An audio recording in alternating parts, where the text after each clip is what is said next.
پہلے تو میں نے مسلمانوں کے اخلاق سنے تھے، اب تو میں نے دیکھ بھی لیے، پر یہ بتا جب 12,000 آیا تھا جان کیوں نہیں چھڑائی؟ تو حضرت چارہ کاٹتے کاٹتے رو پڑے، فرمانے لگے تو نہیں نہ جانتا یہ بیٹیاں سانجھی ہوتی ہیں، پتہ نہیں نا؟ میرے رسول پاک نے تو حاتم تائی کی بیٹی کے سر پہ کپڑا رکھ کے کہا تھا بیٹیاں برابر ہوتی ہیں، تو یہ نہیں پتا جب اس کی 6 بیٹیوں کی شادی ہوئی ہے میرے اندر روحانیت کتنی بڑی ہے۔ فرمایا پھر 12,000 آیا ہے تو 2-4 بچیاں پھر گئی ہیں، مجھے نہیں پتا میں اندر سے راضی کتنا ہوں، میں تیری نوکری کرتا رہوں گا، پتہ نہیں اللہ کتنی بیٹیوں کو بیاہ دے گا۔ اتنا رویا وہ عیسائی کے پیروں میں بیٹھ گیا، کہنے لگا بابا میں نے تیری مخالفت کی ہے پر تیرے قریب آ کے پتہ چلا کہ تو بہت اونچے اخلاق کا مالک ہے، اور اگر تیرا یہ مقام ہے تو تجھے اخلاق سکھانے والے محمد عربی کی شان کتنی ہوگی۔ ظالم کی بولیے جاتے نہیں لوگ جھوٹے گواہ بن کے، وکیل صاحب کو نہیں پتا ہوتا کہ یہ بندہ مجرم ہے جو میرے پاس آیا، کیا مجرموں کے وکیل نہیں ہوتے؟ بولے تو اس کو پتہ نہیں ہوتا وکیل صاحب کو کہ یہ صاحب مجرم ہے، میرے پاس مقدمہ لے کے آئے ہیں، اور اگر بے ادبی نہ ہو جائے تو میرا خیال ہے قاضی عدالت کو بھی پتہ ہوتا ہے کہ مجرم کون ہے اور مظلوم۔ میرے نبی پاک صلی اللہ علیہ وسلم نے اس قدر زیادہ سختی فرمائی اس مسئلے میں، فرمایا جس کو پتا تھا کہ فلاں آدمی ظالم ہے، ظلم کر رہا، پھر وہ ظالم کا گواہ بنا یا اس نے ظالم کی مدد کی،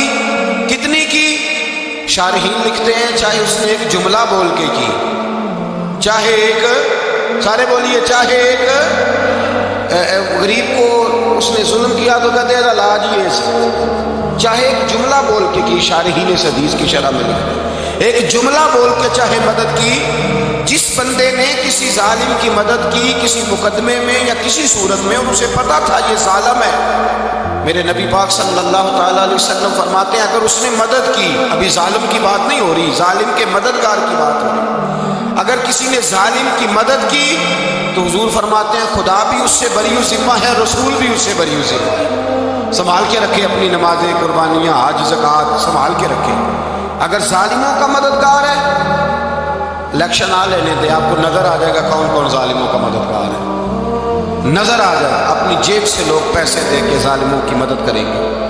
ان کے فلیکس چھپوائیں گے، بورڈ لگوائیں گے، جیبوں سے پیسے دیں گے۔ ہم نے خود آگ لگائی ہے چمن میں اپنے، بے سبب گردش ایام کو الزام نہ دو، ہم نے خود نور کا ظلمت سے کیا ہے سودا، کر کے توہین سحر شام کو الزام نہ دو۔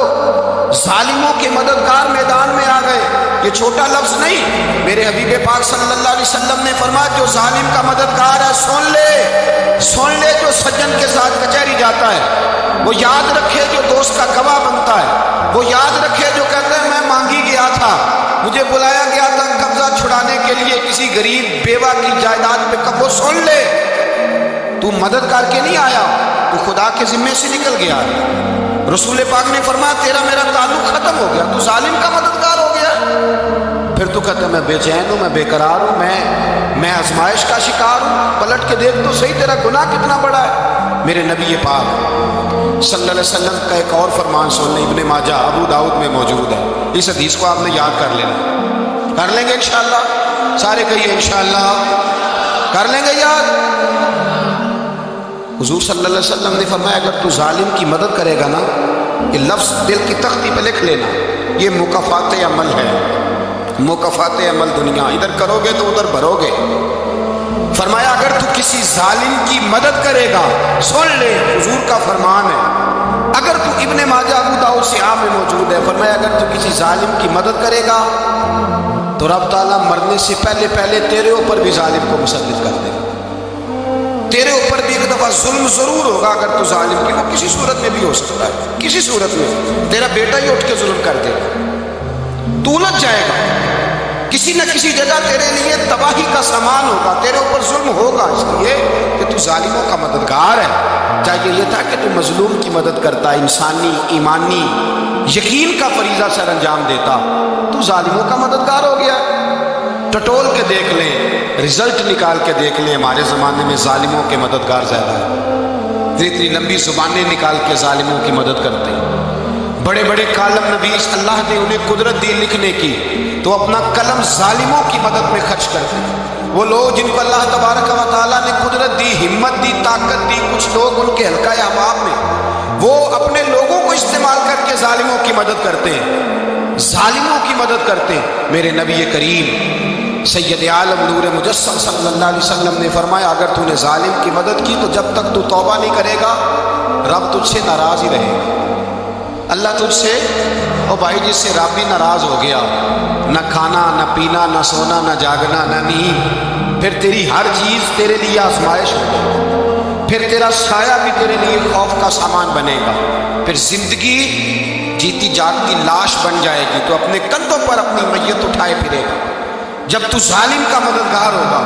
اور نبی پاک صلی اللہ علیہ وسلم نے فرمایا ظالموں کا مددگار بھی ظالم ہوتا ہے، ظالموں کا مددگار بھی، سارے بولے ظالموں کا مددگار بھی نہیں، کو نہیں، آپ سارے نہیں بولے، ایک دفعہ بولے ظالموں کا مددگار بھی، پکی بات ہے، ظالموں کا مددگار بھی۔ اللہ اکبر، جس کا یارانہ ہو، جس کا دوستانہ ہو، جو کہے میں نے نا اس کو اوکھے ویلے کے لیے ظالم کو یاد رکھا ہوا ہے۔ کبھی مشکل میں رکھے نہیں ہوئے لوگوں نے ظالم دوست، کہتے میں نے رکھے ہوئے ہیں، بلکہ ہمارے دیہات میں تو کہتے ہیں میں نے بازو بنائے ہوئے ہیں۔ کس کو بازو بنا لیا؟ ظالم بھی کبھی بازو ہوتا ہے، جو ظلم کی تلوار لیے میدان میں کھڑا ہے۔ قارون، حامان، فرعون، نمرود کا حال نہیں لوگوں نے دیکھا؟ اپنے زمانے میں آپ نے کتنے لوگ نہیں دیکھے جن کے سائے سے، آواز سے لوگ کانپتے تھے؟ پھر پولیس کی گاڑیوں میں وہ اس طرح مردہ پڑے کہ دنیا نے تماشا دیکھا ان کا۔ یہ رنگ ہم نے دیکھے نہیں اپنی آنکھوں سے۔ فرمایا ظالم کا مددگار بھی، جو کار میں بٹھا کے لے کے گیا وہ بھی ظالم، جس نے چائے پلائی وہ بھی، جس شخص نے کھانا کھلایا وہ بھی، جو کچہری تک ساتھ گیا وہ بھی، جس نے فلیکس کے نیچے، بڑے شرابی کے نیچے چھوٹی اپنی فوٹو لگائی وہ بھی، جو ووٹ کی پرچی ڈالنے گیا وہ بھی۔ کہہ دینا باہر نکل کے کہ حضرت صاحب نے سیاسی تقریر کی ہے، کہہ دینا، پر بات تو سچی ہے نا۔ خوگر حمد سے تھوڑا سا گلا بھی سن لے، خوگر حمد سے تھوڑا سا بھی گلا۔ امام مالک کے پاس ایک بندہ آیا، اس نے کہا حضور میں درزی ہوں،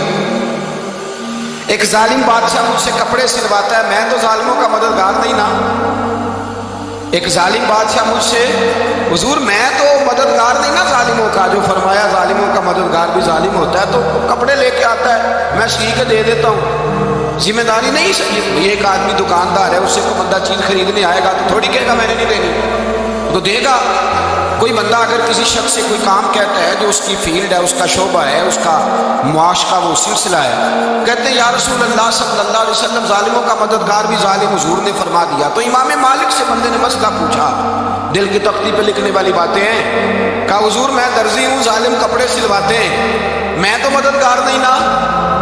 امام صاحب کہنے لگے نہیں، مددگار تو وہ ہوگا جو تجھے سوئی دھاگا فراہم کرے گا، تو پورے کپڑے سی کے دیتا ہے، تو خود بہت بڑا ظالم ہے، تو پورے سوٹ سی کے دیتا ہے، تو بہت بڑا ظالم خود ہے۔ مددگار تو وہ ہوگا جو تجھے دھاگا دے گا، جو تجھے بٹن دے گا، جو تجھے نلکی دے گا۔ جو ظالم سے اتنی نفرت ظلم کر کے بندہ ہے، یہاں تو ہمارے زمانے میں ہیرو بن جاتے ہیں، ظالم ہیرو ہے، لوگ اس سے ڈرتے پھرتے ہیں، گھومتے پھرتے ہیں، اور بہت سارے کم مزاج لوگ اس کے پیچھے ہاتھ باندھ کے پھرتے ہیں۔ ظالموں کی مدد کرنا، ظالموں کے ساتھ رہنا، یہ ظلم ہے، ظلم، یہ زیادتی ہے۔ میرے نبی پاک صلی اللہ تعالیٰ علیہ وآلہ وسلم نے ارشاد فرمایا یاد رکھو، رب فرماتا ہے میں مظلوم کی مدد ضرور کروں گا، چاہے جلدی کروں چاہے دیر سے کروں، میں مظلوم کی مدد۔ اور حضور صلی اللہ علیہ وسلم نے فرمایا ہے، حضرت معاذ بن جبل کہتے ہیں حضور نے مجھے یمن کا گورنر بنایا، جب میں جانے لگا نا تو حضور نے بڑی نصیحتیں کی، بخاری میں موجود ہے، فرماتے ہیں جب میں پلٹنے لگا تو میرے رسول نے فرمایا معاذ ایک منٹ ٹھہر جا، ایک بات میری یاد رکھنا، اس کو نہ بھولنا۔ کہا حضور کیا؟ فرمایا دیکھنا کسی پہ ظلم نہ کر بیٹھنا، کہیں تجھ سے زیادتی نہ ہو جائے۔ محبوبہ پھر حضور نے فرمایا سن میرے معاذ، میں تجھے گورنر بنا رہا ہوں، زیادتی نہ کر بیٹھنا۔ یا رسول اللہ صلی اللہ علیہ وسلم کیا ہوتا ہے؟ تو میرے کریم نے فرمایا جب مظلوم دعا کے لیے ہاتھ اٹھاتا ہے تو عرش کا مالک کہتا ہے فرشتوں پیچھے ہٹ جاؤ، عرش کا مالک کہتا ہے فرشتوں پیچھے ہٹ جاؤ۔